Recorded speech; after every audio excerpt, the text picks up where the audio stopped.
About 26 million years ago, Zealandia, the ancient continent of New Zealand, stretched and thinned by tectonic forces, had almost disappeared beneath the waves. What saved it from disappearing altogether was the renewed vigour of the collision between the Australian plate and the Pacific plate, which pushed the land out of the sea again.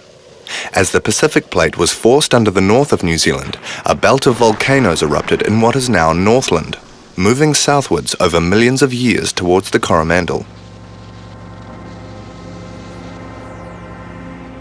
Off the west coast of Auckland, the huge Waitakere volcano rose from the sea floor, its summit emerging out of the waves. Further south, the South Island was a subdued landscape, largely free of mountains and volcanoes. But this too was about to change dramatically. 13 million years ago, a hot spot plume broke through the Pacific plate, erupting where Dunedin is now. The first eruption centred on Port Chalmers, forming the lofty hills around Dunedin and Otago Peninsula. Then a string of smaller volcanoes emerged as far inland as Ranfurly.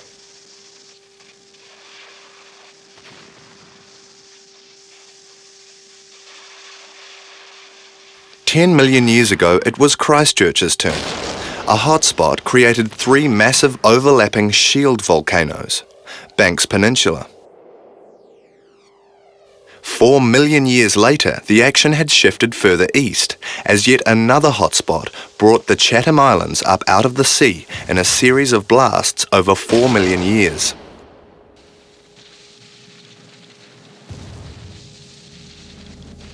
Meanwhile, in the North Island, volcanic activity had been moving south and east as the Pacific plate began to dip down more steeply under the Australian.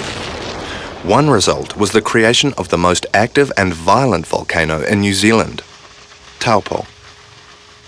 And further north, where it all began, 250,000 years ago, Auckland began to blow again, driven by another hotspot under the Australian plate.